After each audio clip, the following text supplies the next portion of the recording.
जय हिंद दोस्तों। Welcome back to advance affairs YouTube channel. आज की क्लास में हम लोग इम्पोर्टेंट इतिहास ग्रंथ और हिंदी साहित्य इतिहास का नामकरण, जिसमें हम अब आदिकाल का नामकरण, भक्तिकाल का नामकरण, रीतिकाल का नामकरण और आधुनिक काल का नामकरण पढ़ेंगे। फिर हम लोग काल विभाजन पढ़ेंगे और लास्ट में परीक्षा में इस टॉपिक से आए हुए इम्पोर्टेंट क्वेश्चंस लगाएंगे। तो चलिए इतिहास ग्रंथ पढ़ते हैं, जिसमें पहला नाम है डॉक्टर गणपति चंद्रगुप्त। इन्होंने हिंदी साहित्य का वैज्ञानिक इतिहास के नाम से अपना इतिहास ग्रंथ लिखा था। फिर हैं डॉक्टर रामकुमार वर्मा। इन्होंने हिंदी साहित्य का आलोचनात्मक इतिहास लिखा था। मिश्र बंधु ने मिश्र बंधु विनोद के नाम से इतिहास ग्रंथ लिखा था। नलिन विलोचन शर्मा ने हिंदी साहित्य का इतिहास दर्शन के नाम से इतिहास ग्रंथ लिखा था, जो कि 2 भागों में है। पद्मलाल पुन्नालाल बख्शी ने हिंदी साहित्य विमर्श लिखा था, जो ये भी 2 भागों में है। हिंदी साहित्य का संक्षिप्त इतिहास, जो कि विश्वनाथ त्रिपाठी ने लिखा था।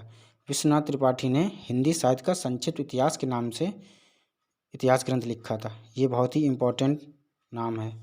अब हम लोग हिंदी साहित्य इतिहास के नामकरण के बारे में बात करेंगे। हिंदी साहित्य को 4 भागों में बांटा गया है। पहला आदिकाल, दूसरा भक्तिकाल, तीसरा रीतिकाल, चौथा आधुनिक काल। हम लोग सबसे पहले आदिकाल के नामकरण के बारे में बात करेंगे, जिसमें लगभग 13 नाम मुख्य हैं जो पेपर में पूछे जाते हैं। जैसे जॉर्ज ग्रेसन ने आदिकाल को चरण काव्य कहा था। मिश्र बंधु ने आदिकाल को आरंभिक काल कहा था। अगर हम लोग मिश्र बंधु की बात करते हैं तो इसमें 3 कवि आते हैं, जिसमें श्याम बिहारी मिश्र, सुखदेव बिहारी मिश्र और गणेश बिहारी मिश्र। तीसरा नंबर है आचार्य रामचंद्र शुक्ल, जिन्होंने आदिकाल को वीरगाथा काल कहा था। ये बहुत ही इम्पोर्टेंट फैक्ट है। चौथा नाम है हजारी प्रसाद द्विवेदी, जिन्होंने आदिकाल को आदिकाल नाम दिया था, जो कि सर्वमान्य हुआ।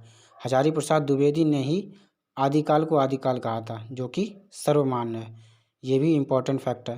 पांचवा नाम है राहुल सांकृत्यायन, जिन्होंने आदिकाल को सिद्ध सामंत काल कहा था। फिर हैं डॉक्टर रामकुमार वर्मा, जिन्होंने आदिकाल को संधिकाल व चारण काल कहा था। फिर हैं आचार्य महावीर प्रसाद द्विवेदी। ये भी बहुत इंपॉर्टेंट फैक्ट है, इसे भी याद रखना, जिन्होंने आदिकाल को बीज वपन काल कहा था। आचार्य महावीर प्रसाद द्विवेदी ने आदिकाल को बीज वपन काल कहा था। फिर हैं गणपति चंद्रगुप्त, जिन्होंने आदिकाल को प्रारंभिक काल कहा था। धीरेन्द्र वर्मा, जिन्होंने आदिकाल को अपभ्रंश काल कहा था। फिर हैं विश्वनाथ प्रसाद मिश्र, जिन्होंने आदिकाल को वीर काल कहा था। फिर हैं राम खिलावन पांडे, जिन्होंने आदिकाल को संक्रमण काल कहा था। फिर हैं रमाशंकर शुक्ल रसाल, जिन्होंने आदिकाल को आदिकाल नाम दिया था। रमाशंकर शुक्ल रसाल ने भी आदिकाल को आदिकाल नाम दिया था। सुमन राजे, जिन्होंने आदिकाल को आधार काल कहा था। अब हम लोग भक्ति काल के नामकरण के बारे में चर्चा करते हैं, जिसमें 3 मुख्य नाम हैं जिनसे पेपर में क्वेश्चन बनते हैं। जैसे मिश्र बंधु ने भक्ति काल को माध्यमिक काल कहा था। आचार्य रामचंद्र शुक्ल ने भक्ति काल को भक्ति काल कहा था, जो कि सर्वमान्य है। आचार्य रामचंद्र शुक्ल ने ही रीतिकाल को रीतिकाल कहा था, जो कि सर्वमान्य हुआ। तो रामचंद्र शुक्ल ने 2 कालों में अपने नाम दिए, जो कि सर्वमान्य हुए। जैसे आचार्य रामचंद्र शुक्ल ने भक्ति काल को भक्ति काल कहा, ये भी सर्वमान्य हुआ, और रीतिकाल को रीतिकाल कहा, ये भी सर्वमान्य हुआ। ऐसे ही हजारी प्रसाद द्विवेदी ने आदिकाल को आदिकाल नाम दिया, जो कि सर्वमान्य हुआ। ऐसे हजारी प्रसाद द्विवेदी ने आधुनिक काल को आधुनिक काल नाम दिया था, जो कि सर्वमान्य हुआ।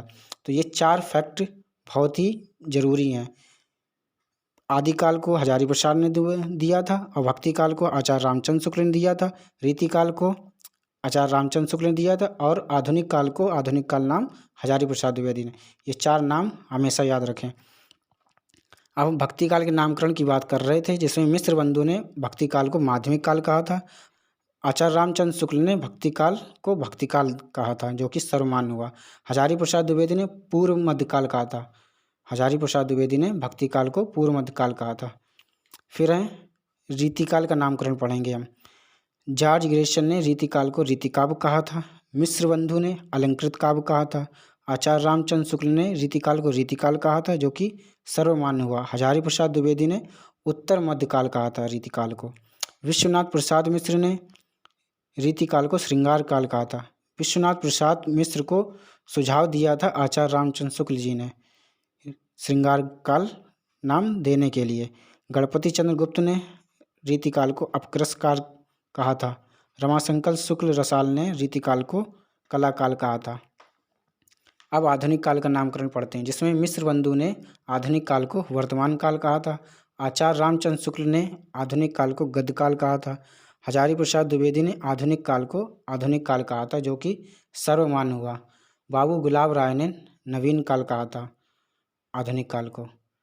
अब हम लोग काल विभाजन पढ़ेंगे। काल विभाजन पढ़ने से पहले एक इम्पॉर्टेंट फैक्ट पढ़ लेते हैं। वो ये है कि विक्रम संवत ईस्वी से 57 वर्ष अधिक होता है। यदि हम 2022 में 57 जोड़ रहे हैं तो 279 विक्रम संवत चल रहा है, और ईस्वी में क्या चल रहा है? 2022 चल रहा है। अब हम लोग काल विभाजन में पढ़ते हैं, जिसमें वीरगाथा काल, जिसको आदिकाल भी कहते हैं, ये 1050 से 1375 विक्रम संवत माना जाता है। भक्ति काल क्या है? भक्ति काल 1375 से 1700 विक्रम संवत है। रीतिकाल क्या है? 1700 से 1900 के बीच में जो समय काल पड़ता है उसे रीतिकाल कहते हैं। आधुनिक काल, जिसे गद्यकाल भी कहते हैं, वो 1900 से अब तक का समय जो है वो आधुनिक काल कहलाता है। अब हम लोग कुछ टेस्ट लगा लेते हैं जो कि परीक्षा में आए हुए प्रश्न ही हैं। पहला क्वेश्चन है, आदिकाल को चरणकाव्य किसने कहा था? पहला option Garcin de Tassy, B option George Grierson, C option Acharya Ramchandra Shukla, D option Hazari Prasad Dwivedi. इसका सही आंसर होगा गारसा द तासी। दूसरा क्वेश्चन है, आदिकाल को वीरगाथा काल किसने कहा था? A option Acharya Ramchandra Shukla, B option Hazari Prasad Dwivedi, C option Acharya Mahavir Prasad Dwivedi, D option Rahul Sankrityayan. इसका सही आंसर होगा आचार्य रामचंद्र शुक्ल। तीसरा क्वेश्चन है, बीज वपन काल किस काल को कहते हैं और ये किसने कहा था? ए ऑप्शन आदिकाल को कहते हैं और ये रामचंद्र शुक्ल ने कहा था। बी ऑप्शन आदिकाल को कहते हैं और ये आचार्य महावीर प्रसाद द्विवेदी ने कहा था। सी ऑप्शन वीरकाल को कहते हैं और ये विश्वनाथ प्रसाद मिश्र ने दिया था। डी ऑप्शन भक्तिकाल को कहते हैं और ये मिश्र बंधु ने कहा था। इसका सही आंसर होगा आदिकाल को कहते हैं और ये आचार्य महावीर प्रसाद द्विवेदी ने कहा था। चौथा क्वेश्चन है, भक्तिकाल को भक्तिकाल नाम किसने दिया? A option Acharya Ramchandra Shukla, B option Mishra Bandhu, C option Acharya Hazari Prasad Dwivedi, D option Suman Raje. इसका सही आंसर होगा आचार्य रामचंद्र शुक्ल। पांचवा क्वेश्चन है, रीतिकाल को रीतिकाल नाम किसने दिया था? A option George Grierson, B option Acharya Ramchandra Shukla, C option Hazari Prasad Dwivedi, D option Ganapati Chandra Gupta. इसका सही आंसर होगा आचार्य रामचंद्र शुक्ल। छठा क्वेश्चन है, रमाशंकर शुक्ल रसाल ने रीतिकाल को क्या नामकरण किया था? ए ऑप्शन कलाकाल, बी ऑप्शन अलंकृत काव्य, सी ऑप्शन उत्तर मध्यकाल, डी ऑप्शन श्रृंगार काल। इसका सही आंसर होगा ए कलाकाल। सातवां क्वेश्चन है, आचार्य हजारी प्रसाद द्विवेदी ने आधुनिक काल को क्या नाम दिया था?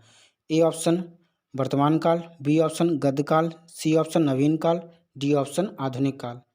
इसका सही आंसर होगा आधुनिक काल। आठवें क्वेश्चन का आंसर आप लोगों को कमेंट बॉक्स में बताना है। क्वेश्चन है, 1375 विक्रम संवत से 1700 विक्रम संवत के बीच कौन सा काल माना जाता है? ए ऑप्शन वीरगाथा काल, बी ऑप्शन भक्ति काल, सी ऑप्शन रीतिकाल, डी ऑप्शन आधुनिक काल। इसका सही आंसर आप लोगों को कमेंट बॉक्स में बताना है। दोस्तों, अगर आपको हमारी मेहनत पसंद आ रही हो, हमारा कंटेंट पसंद आ रहा हो, तो इस वीडियो को लाइक, शेयर और चैनल को सब्सक्राइब करके हमें सपोर्ट कर सकते हैं। जय हिंद।